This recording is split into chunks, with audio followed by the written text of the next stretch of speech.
Hey there, Dango Stu here. Today's video is on adjusting the valve clearances on a 4-stroke outboard and is proudly sponsored by marineengine.com.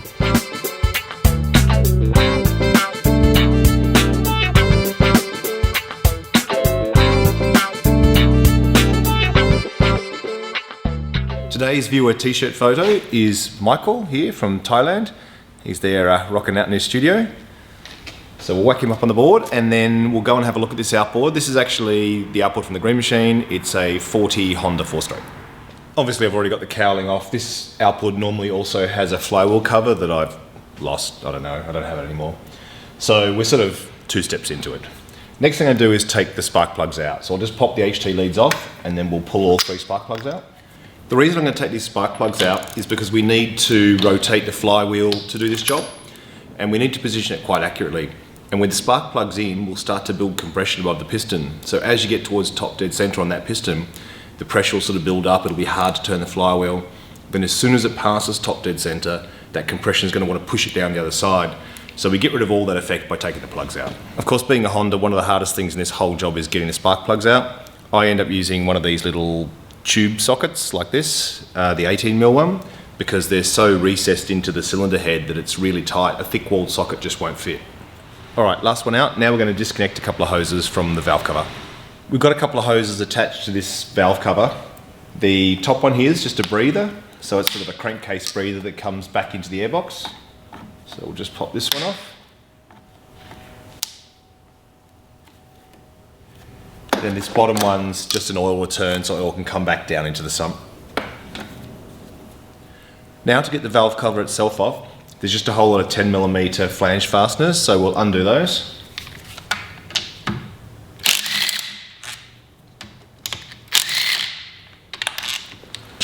Looks like there's 4 port side, 3 starboard as far as I can see. So there we go, valve cover, and I'll give you a sticky beak inside. So inside here, I'll try and get some light and show you, we've got our camshaft that runs down here. These little sort of rockers here run on the camshaft and they open our valves. So we've got cylinder 1, intake manifold and exhaust, cylinder number 2, intake exhaust, cylinder number 3, intake exhaust. So that's the configuration we've got. Out of interest, not really related to this video directly, but we've got the fuel pump here that has a little plunger that runs off the camshaft here. And down the bottom here is the oil pump that runs directly off the end of the camshaft. What we need to do now is rotate cylinder number 1 to top dead center of the compression stroke, because that's when both valves are closed. And when both valves are closed, both of the little rockers here are relaxed because they push to open the valves. The springs close the valves naturally. They're natural positions, they want to be closed. And so when the valve is closed, these little rockers are doing no work, and that's when there's a gap. When they're doing work to push down on it, there's no gap to measure, there's no clearance to measure. It's only when the valve closes and that little rocker comes away a little bit that you've got a little gap there you can check. So now we've got cylinder number 1 on top dead center. There's a little bit of play in these, so I'll show you that up close. So hopefully you can see, probably, oh yeah, maybe you can. There's just a little bit of movement there. If we move down now to a cylinder that's not at top dead center, there's no play at all, because this is actually pushing down the spring to partially open this valve, because this is either drawing air in, letting exhaust out, whatever. But at the top, both valves are closed simultaneously. If they weren't, you couldn't get compression, because the air would just escape. In order to get cylinder number 1 on top dead center, the instructions are to rotate this cam pulley until T1, which is a mark I'll show you in a second, lines up to another mark on the crankcase. So pretty straightforward. The instructions say to put a 56mm socket directly onto this cam pulley that they call a pulsar rotor in Honda speak, and rotate it around. I don't have a socket that big, even my shifter doesn't open that far, so I actually just rotated the crankshaft, which the timing bolt then turns the camshaft, until those marks were lined up. In this case, Honda has 4 bolts on the crankshaft, so there isn't a single center bolt, but I could just get a shifter onto those 4 bolts and rotate them around anyway. Got to make sure you turn the motor the right way. You don't want to have cam lobes running the wrong way, and you don't want to turn your impeller vanes around inside out. And in this case, Hondas run counterclockwise, which isn't very common. Most motors run clockwise. This particular job's easy because we've got those spark plugs out. So you can see this valve's closing at the moment. As the spring comes up, then you'll see this valve here, which is the intake valve, starting to open.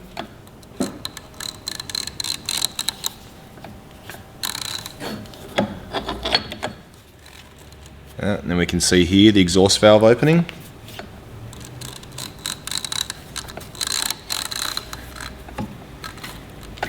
And so as we do that, for all three cylinders, it's going to go through its cycle of induction, compression, combustion, and exhaust. What I'm going to do though is stop now with cylinder number 1 at the top of its compression stroke. With this particular motor, I know this because this marker here, which is the timing mark for cylinder 1, is lined up with a little arrow there. Hopefully you can see. Sorry about the shadows. You'll see a little T and an arrow on the engine block, which is down here. And that little T and arrow is lined up with the T and the arrow on the camshaft pulley. There we go. You can see them both together there. And that's how we know cylinder number 1's at top dead center. So those markings are obviously Honda specific. But if you look at the service manual for your motor, it'll tell you what markings you're looking for. If an outboard doesn't have any markings, or an engine doesn't have any markings, what you're looking for is the cam lobe, which is sort of a teardrop shape. You're looking for that flat part, not the peaked part, to be touching on the lifter. If that's the case, you know the valve's closed. When you're in a situation where both the intake and the exhaust are closed, you know you're at the top of that compression stroke. You can also even put a little pencil or a straw, a light straw, into the spark plug hole sometimes, and you can feel as the piston comes up and down. There's lots of different ways to do it. What we're looking for ultimately though is where both these little rocker arms have the pressure off them because the valves are closed and we've got that gap to measure. That was probably a bit too clear, so I'm going to try and make it more confusing with one of my diagrams. Now, okay, it's not great, but you probably hopefully get the idea. So if you imagine you're looking lengthways along the camshaft, you've got these cam lobes, and they're sort of egg-shaped. So if you imagine as this cam rotates, this little rocker arm gets lifted up as the peak of this camshaft contacts with it. When it does, it lifts this side up, which then pushes this side down. So valves sort of look like this. It's up through the inside of the cylinder, and this spring here is then pushing that valve up to seal against the inside of the cylinder. This little rocker here has got a small threaded rod that comes down here with a nut on the end, and that is actually what pushes against the end of the valve. So as this cam lobe comes up, this rocks down, it pushes the valve down, and as the valve goes down, it opens and air can either come in or exhaust can go out. Then, as this rotates around to this flatter section here, this arm lifts up again, the spring closes the valve. So that's how it works. So what we're looking to do is get to the stage where this is rotated around so that we're actually at the flat side of the cam's pointing down, which means this arm's lifted as far up as it can, and we're measuring the gap between this little threaded pusher here and the top of the valve. That's the clearance we want to measure. To measure this, we're going to use something called a feeler gauge. And these just come as a set of all different thicknesses. So they're all marked with different thicknesses. And you need to know the specification for your motor. You also need to know whether this should be checked when the motor's cold or when it's hot. In the service manual for this Honda, it specifies that the intake clearance should be 0.13 to 0.17 of a millimetre, and the exhaust clearance should be 0.21 to 0.25 of a millimetre. It also specifies that these should be tested when the motor's cold. So just to show you those two things quickly, one of the first things it says is with the engine cold for this motor, and then here are the valve clearances for this Honda. To make this a little bit easier, I've just used two sets of feeler gauges. That way I can have one with the correct sort of gauge for the exhaust extended permanently and one where I've got the correct gauge for the intake extended. You can do it with a single set, but they're not very expensive. So the other tools we're going to need is a screwdriver, because there's a slot on the end of that threaded sort of push rod, and we then need a ring spanner to undo the locking nut as well. You can buy a special tool that is a combination of the ring spanner and the flathead screwdriver specifically for doing this job. I just haven't got one. Alright, so before we go any further, I guess I've really got to say this probably is something I don't recommend you doing unless you're pretty confident in what you're doing. You've sort of seen it before. Maybe you're just practicing on a motor you're not so worried about. You're just looking to get your skills up and have a go. You'll hear if you've got it sort of right and wrong. If it's too loose, the gap is too big, the motor will be noisy. Often you'll hear people say, oh, that motor sounds a bit tappety, you know, it needs to have those tolerances tightened up a little bit. But if they're too tight, you can end up sort of burning valves out. They end up being open. They never actually close properly if they're too tight. So you do have to kind of get this right. The tolerances are quite fine. So if you're not super confident, I think I'd just consider this sort of a fun video to give you an idea how these things work. Not something I'd really highly recommend you sort of run out and do on your new 4-stroke motor just because you watch this video. I hope that doesn't sound a bit too sort of, I don't know, negative or whatever, but it does need to be right. Now, feeler gauges are called feeler gauges because it's all about feel. Okay, it sounds a bit obvious, but really, they're a bit of metal. You know, it's like when you say, oh, look, it's some poking facilitation device, and actually you go, look, mate, it's just a stick. You know, and that's kind of what these are. They're just a bit of metal. But the thing about them is that the gap, when you put a feeler gauge between two things, you need to feel a certain amount of resistance. It shouldn't be wedged in so it's tight, and it shouldn't be flopping around. It is something that's very hard to show in a video, but hopefully it's easier to describe, which is you're looking for a bit of resistance, like it's fitting just relatively snugly between two surfaces. It's not pinched, and it's not just really, really loose. So that's really what you're looking for, and that is why they're called feeler gauges. So what I'm going to do is start over here on the intake side. I know it's the intake side because I've got my carburetor as my intake manifold here, and all my exhaust is coming at this side. And I'm looking to put the gauge between this little threaded rod and the top of the valve. So here we got the arm, the locking nut, this little threaded rod here, and the top of our valve. And what we're looking to do is get this feeler gauge in between here. So this particular one's feeling pretty good. I can definitely feel resistance in there. It's not getting wedged in there, but nor is it kind of really flopping around loosely. So we'll go over and we'll check, I'll use the other feeler gauge, the larger one, and we'll check that exhaust side. So here on the exhaust side, that feels pretty good too. You probably noticed these are two different styles. There's a sort of a bent style and a straight style, then there's really long ones, whatever, there's a million different types. I personally quite like these sort of bent ones because often you are trying to get in somewhere, but once again it's really motor specific. On my motorbike you've got to go almost in at 90 degrees. On this boat you could easily use a straight one, so it depends a lot on your motor what style is going to work best. Also be aware that not all of these valve adjusting screws are just a flathead. This, for example, is the tool for adjusting the valves on my little Suzuki motorbike, and it's actually like a little square head on them, so sometimes you will need a bit of a custom tool for adjusting them. Okay, so cylinder number one's pretty good, so I'm going to rotate the crankshaft until the camshaft lines up for cylinder number 2 being at top dead center. And I do that by simply bringing the marker for number 2 around to line up with the marker on the crankcase. Once again, because it's a Honda, turning counterclockwise. We also get this confirmation we're in the right place because both these little lifters are loose. So using the thinner gauge on the intake side and the thicker one on the exhaust side. I would actually say the intake side's a little bit loose on that, so it's good, it gives us one to adjust. To begin making the adjustment on this intake valve, I'm going to put the ring spanner onto the locking nut, then I'm going to put the screwdriver onto the adjusting screw. Now what I need to do is undo this nut a small amount, but I need to make sure that my screwdriver holds that adjusting screw in the position it's in. I find that before you undo the adjusting screw, it's probably good just to give yourself a bit of a visual clue. I'd say that's sitting at about 2 o'clock heading up this way. So you sort of know where it was initially, just in case you do accidentally bump it a bit. So, holding the screwdriver steady.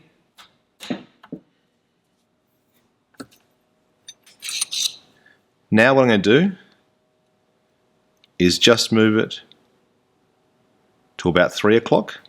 Not a huge change. Now I need to hold it steady at that 3 o'clock position while I just nip the locking nut up a bit. Now I'm going to grab that feeler gauge and see what it feels like now.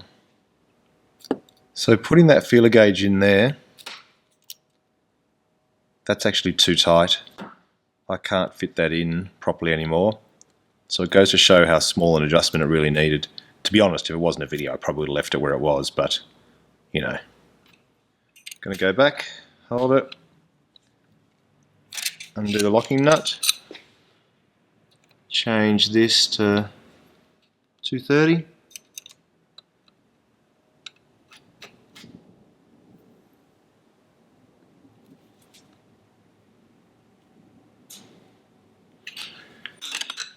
Give that a go.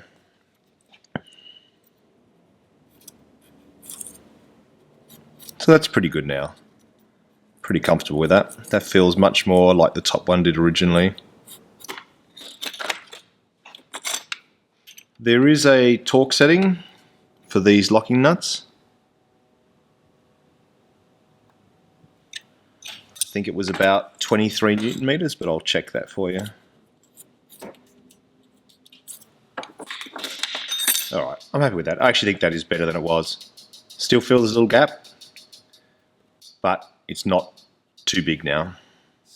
One thing you don't do that might seem like an intuitively right way to do it is, if the gap's too big, put your feeler gauge in, wind the screw in until it touches the feeler gauge, and then lock it off, because there's too much potential to sort of pinch it. You're much better off saying, right, it's a little bit loose, I'll make a very small adjustment, lock it off, test it again, maybe back it off, maybe go further.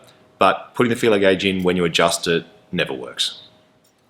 Okay, now I'm going to rotate again to cylinder 3 and I'll check that one. So the clearance on the intake seems fine, and the clearance on the exhaust seems fine with this one as well. So I think we can kind of consider this done. As you can see, it's not really rocket science. It's just a small gap you're checking, but you definitely don't want them too tight. If they do, you can burn up valves, etc. So that's a problem.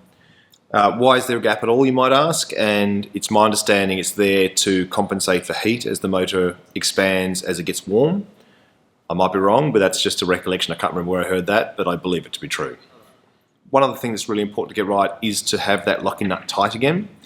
If you don't, it can just vibrate off and then you'll have no clearance at all. Then suddenly that adjustment screw will just start winding itself out. And depending on the motor, that can actually almost fall back down. Some oil returns back into sumps, you know, all sorts of things can go wrong. So that needs to be tight. In this case, the spec for that is 23 Newton meters. The other thing to pay close attention to is that when you do that locking nut, that you don't drag the adjusting screw with it. You need to hold the adjusting screw still whilst you pull the locking nut tight. Otherwise, you will actually be closing the gap as you do the locking nut up. All right, now we know they're all right. We made one adjustment, the rest are fine. I need to put my valve cover back on. You may also be wondering, how do I know if I need to do this? The motorbike I've got, for example, specifies checking the valve clearance every 5,000 k's. It's a really short interval. I'm not sure why they think it's going to change, but it's on the service schedule to check it really regularly. So often it's just a service check. If a motor's really noisy, you might look if they haven't opened up too large, giving you that clatter. And if you find you've got a burnt valve, I would put a new valve in, but then I would also check my clearances to see if they were the reason it burnt up in the first place. All right, now we're going to put the valve cover back on, so I'll just quickly head over to the bench. Before I put the valve cover back on, I've bought a new valve cover gasket. So pretty much they're a one-use thing usually. You can probably get away with it in some cases if the motor's not that old, but I figure, you know, why not change it? It's off. First thing I do is also just check it's the right one. Now this does look to be the right one. We've got our 4 screws down one side, 3 on the other. We lay it out and it's looking to be on the money. The reason I check is because if you need to use the motor, you've got much more chance of this old seal resealing properly if you don't pull it out and go, oops, it's not the right one, my new one's not right, let's put the old one back in. Yeah, it's probably a bit dodgy. So now we know it's right, I can lift this old one out.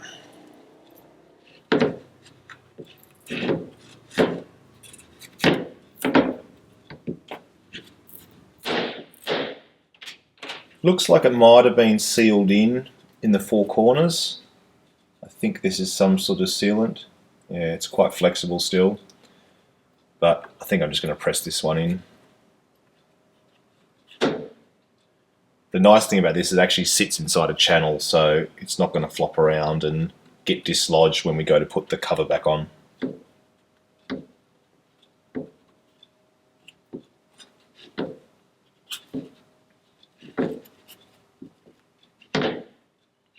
Alright, we've got our new valve cover gasket on now, so we'll go and throw the cover itself back on and reconnect those hoses.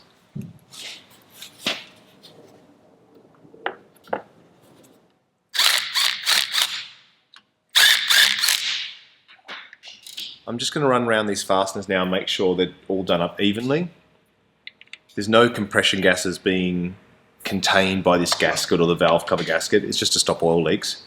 But the more even it is, the more that seal will sort of do its job. Just put this bottom oil return hose on, and then we've got our crankcase breather hose here as well.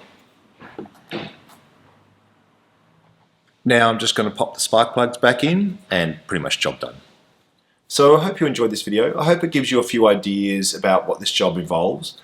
As I said, I don't want people sort of rushing out and killing their motors by doing it incorrectly, but it's not rocket science, it just does need to be right, that's all. I mostly actually did this video because somebody commented we'd done a lot of 2-stroke stuff recently and it'd be nice to see some 4-stroke stuff. So I thought I'll do this. I'll probably change the timing belt on the green machine as well, so we might go through that soon. I also want to do a few sort of more basic things to the green machine. I want to add a bimini cover to it and put a hydrofoil on the outboard. So we'll probably be doing those pretty soon as well. Alright, well take care and I'll catch you next week. See ya.